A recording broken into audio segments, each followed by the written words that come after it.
Hi everybody, I'm Mayim Bialik. There are no rules to being female, and I believe it's very important to build a life that matters. Hey guys, it's Kirbie. Welcome back to Pretty Unfiltered. Today's guest does not need an introduction, but I'm going to give her one anyways. You know her as Amy Farrah Fowler on The Big Bang Theory. If you're like me, you know her as Blossom growing up. It's Mayim Bialik. Thank you so much for coming. Thanks for having me. So Mayim is here because she has a book coming out called Girling Up. Correct. I had the privilege of reading it, and it's awesome. I feel you. like I needed this growing up, and actually I did as well, which is kind of why I wrote it. Exactly. And I'm like, I need this now. Like, it's relevant to everything that's happening.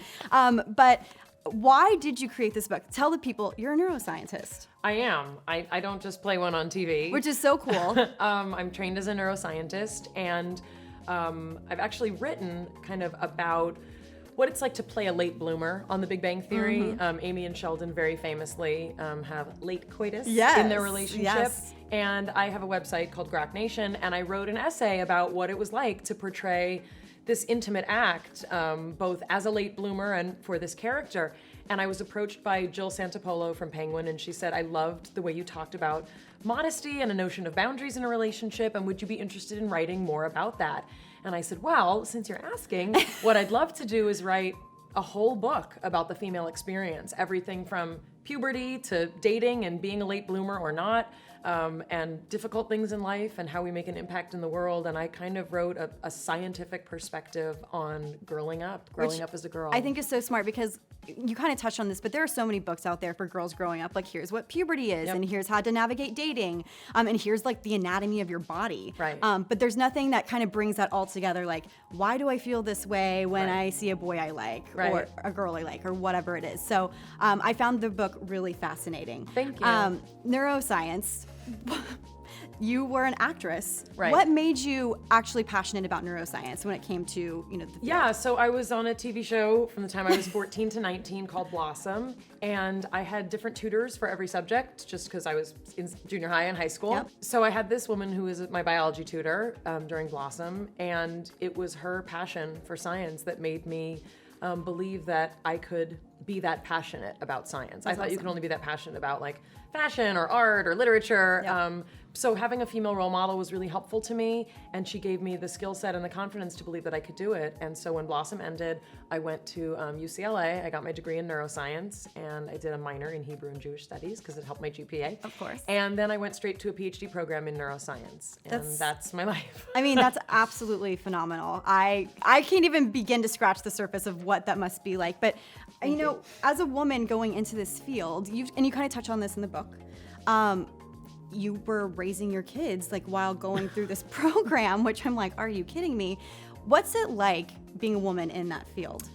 So being a woman in the sciences, and in particular in academia, has its own set of challenges. But I think the difficult part is that, with the way women develop and the way our culture is, we kind of are in our most fertile years in terms of having babies in the same years that we're in our most fertile academic years. Mm-hmm. And for a lot of women, it's a very difficult decision. And as much as it's hard for men too to decide when to start a family, for women, you really have to kind of think about that. Yeah, and I think Big Bang has done a great job of advocating for women in this field too. It does a really great job of, personifying it. What are you proudest about most when it comes to Big Bang?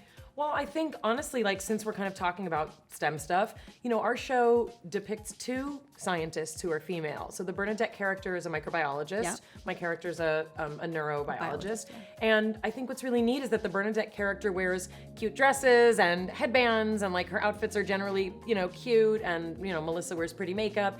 And that is also a kind of female scientist. And then Amy is obviously kind of frumpy and she mixes, stripes and plaids or whatever she does. And I think it's important that we show both kinds, of women just on our show. And the fact is I've known guys like all of those guys that we quote stereotype on our show. And I hope that people see that we present these characters lovingly. I really love your story because, you are an actress, but you were a child actress, and then you went off to school. And when you have talked about this, but when you auditioned for Big Bang, you put on the bottom of your resume, neuroscience. Right, and it was under miscellany. Yeah, and languages. Speaks Hebrew, Yiddish, Spanish, roller skates, PhD in neuroscience. Neuroscience, are you kidding me? So it's the perfect match for you. It's been a really good match, but I'd like to point out that it means that I'm the least talented actor because no one else is a scientist, and they play scientists very well. So They do a great job. For Big Bang, so we have season 11 and 12. Yes. Have we confirmed it? I believe that the powers that be have confirmed it. Okay, good, because yes. we're really excited. So if you like it, there's more. If you don't, there's more to complain about. Like, great. What are you hoping happens for Amy in the upcoming seasons, Amy and Sheldon? I don't. Do you have any? I don't. I mean, I kind of view playing this character like, I don't mean to sound pretentious, it's like life. But I don't know what's gonna happen, and I don't want to know. We find out what happens on next week's script the night before we start rehearsing it. And I never know what the season arc is. We knew that Bernadette was gonna get pregnant, and obviously at some point the baby would come out. Like, we knew that would happen when that happened. Yeah. But otherwise, our writers really get to decide what they're doing works and what people like. So I love all the stuff I get to do. I love working with Jim Parsons, obviously. But I love working with other characters too. I love working with Simon Helberg, who plays Wallowitz, and we don't get to do that a lot. Kevin Sussman, who's on about half of our season. I mean, just everybody. We have a really good time, and it's a deep cast, so you can do a lot of different things. If you had to pick between acting, you have the best of both worlds, kind of, right now. Thank you.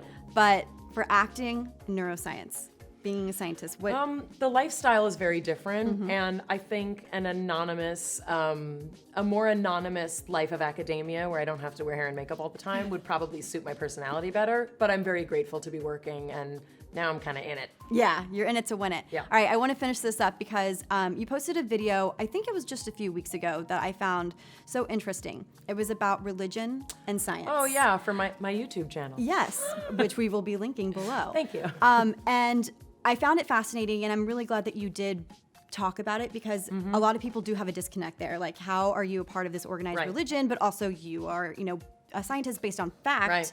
Right. Why did you feel like you needed to make that video? So I started this YouTube channel because I write about a lot of, kind of heavy things for Grok Nation, for my website. Yeah. What I'd like to do is not provide the same information that already exists out there. I try to only do videos about things that I feel I can bring a fresh perspective to, that will be touching and hopefully educational. Like, that's literally how we decide what we make Mayim write about. So for science and religion, I didn't just want to say, like, there is a God, and I'm sorry if you don't believe it, because that's not true. For me, I have a faith in the universe and in the principles of science, and there is no conflict for me, and nor do I think there should be, and nor do most people of my religious tradition and proclivity feel that way either. Yep. So, a lot of times it's the agnostics and the atheists who get all up in arms, and they get more fanatical about being not religious than religious people are about being religious. No, sometimes. really, yeah. But my feeling is, if you have faith that the sun's going to come up tomorrow, we have the exact same faith. We just choose to honor that in different ways. So for your book, Girling Up, tell the people exactly what it's about. I know we touched on like top level, but yeah, this is a book that really takes everything about being female, from puberty to how we even become female, all the way through sex and dating, how we form relationships with people, how we get through difficult things in life, what are some of the things we can do to combat stress and depression, anxiety.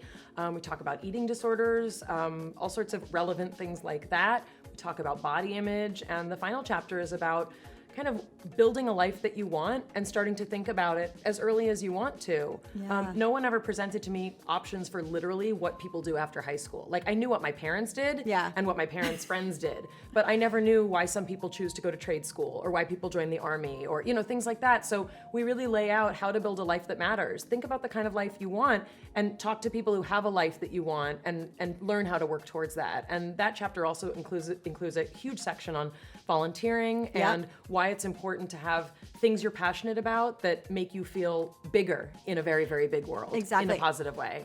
All right, Mayim, thank you so much for coming on the Thank show. you. You're fantastic. Guys, go pick up Girling Up, How to Be Strong, Smart, and Spectacular. She's flying on the cover. If that's not going to sell you, I don't know what is. All right, guys, so let me know your favorite part of this interview in the comments section below. Subscribe to POPSUGAR Girls Guide. We have a fresh episode of Pretty Unfiltered every Wednesday. If you want to see a specific guest, please tweet me or comment in the comment section, because we always are taking recommendations and your favorites. So, Mayim, we're going to put everything, all of your links, YouTube, Twitter, Thank that you. in the copy. But anything else we need to know? No, I think we're good. All right, great. Well, then we'll see you next time. Bye, guys.